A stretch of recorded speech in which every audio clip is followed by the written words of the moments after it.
We're back with Gannon Buhr, last weekend's 2022 Masters Cup champion. Gannon, welcome to Stockton, California. Thanks for having me. And a huge congratulations on a Silver Series win, a Pro Tour win, and really a win that all of our timeless legends have their name on the trophy. Can you speak to what it feels like to have your name on that trophy? Yeah, that's incredible to have. I know that event has so much history around it, and to be a part of that history is just insane. And only being my first time out in California playing these events was amazing to win that on only a couple practice rounds. So felt good. Yeah, absolutely.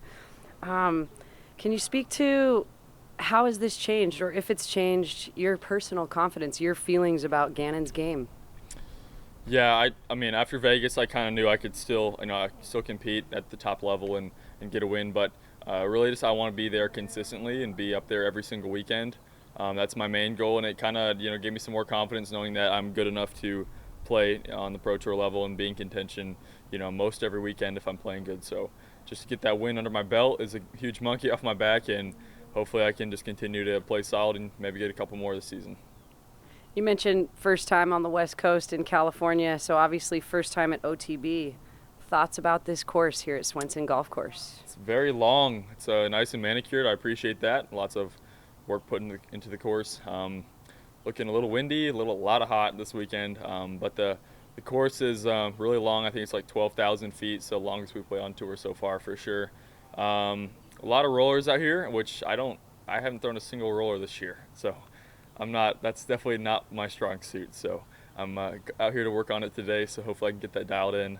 I just gotta kind of, figure out my game plan and, do what fits my game the best. So still kind of working out a couple of the kinks. Can we expect to see a roller being thrown out there by you this weekend? Yeah, I'll be throwing some quick flip rollers, so really flippy stuff on a flat line and know it's just gonna burn over right.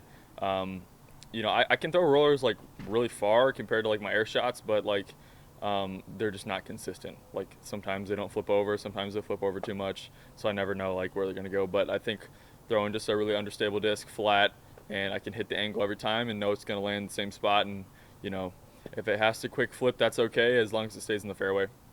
Absolutely. Well, again, congratulations on last weekend. Best of luck this weekend. And here's Matt with the PDGA.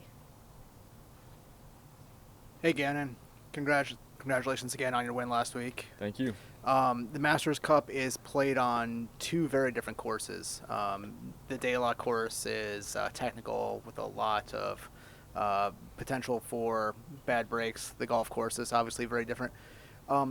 What about your game makes it so adaptable to those different type of playing conditions? Yeah, I think in disc golf, some of the pros or just everybody kind of thinks about the courses too much. All we're doing is trying to get from the tee pad to the basket and release my strokes. And I think the switch from like De La and then to the golf course was pretty easy because I'm seeing a line in my head. I'm trying to hit that line, and I know if I hit that, I'll be throwing good shots and scoring well. So it was pretty easy for me to adapt between those courses. I'm a huge fan of De La. It's nice wood shot shaping. It's pretty fair until you hit the ground, I feel like. But we all get our bad breaks and whatever, and you just got to fight through that and bounce back. You mentioned this is your first time playing professionally in California. I imagine that's going to be true a lot this year. You're going on tour. You're seeing a lot of new events and new courses. Does that help or hurt you out there? Sometimes it's nice to only be here for your first time. You don't have any expectations, and I think that's good sometimes to not put pressure on yourself. And sometimes it's even more fun, honestly. Makes it a lot easier, I feel like, just to throw the shot that's in front of you and not really have to have any prior expectations on shots that you may have thrown in years past. So I feel pretty good out here. Back in Vegas, you came so close to having that breakout win, and it must have been pretty tough to shake that off. At what point did you feel like you shook off that tough loss, and did it need to wait all the way until last week in Santa Cruz? I feel like I shook it off after the Texas swing. After Waco and Belton, I got like 25th there, and those were my worst two events of the year so far. Everything else has been top 10. So I've been playing solid on the Pro Tour. I just haven't really been a chance for the win. But after Texas State's, I was able to get 7th at a Pro Tour event, and that was a little bit of a confidence boost to slowly improve and see my finishes get better. And then just knowing that I can finally get a win out here, I think I was able to shake that off pretty quickly, but definitely took a couple events. Now, you're just saying it took at least some weeks to get over that Vegas playoff loss. Is it the same kind of concept coming off a win? Does it give you a boost, or do you quickly try to forget about it? I try to forget about it as quick as possible. It's obviously a great accolade to have, but I think when you feel like you're feeling yourself and you've been playing good the last couple weeks, or obviously I just came off a win. Sometimes it's bad to kind of stay in that mindset where like, oh yeah, I just won last weekend. Like, the weekend's over. It's a new tournament. We got to focus on what's next, and just focus on our game plan for this week, because that last week's gone. But I think it's still a good thing to understand that you have the skill to do it, but don't dwell on it. Move on to the next week. Now, every time you've had success, even back to last year, it was, and he's only 16. Now you're 17, right? Yeah. So catch us up with 17-year-old Gannon Buhr. Are you driving? How's schooling going? How does that all work? Yeah, actually, after this event, I'm flying back home to do my finals in Iowa, so I won't be going straight to Portland, but I will be going to Portland Open and Beaver State Fling. I'll be flying back out there after finals.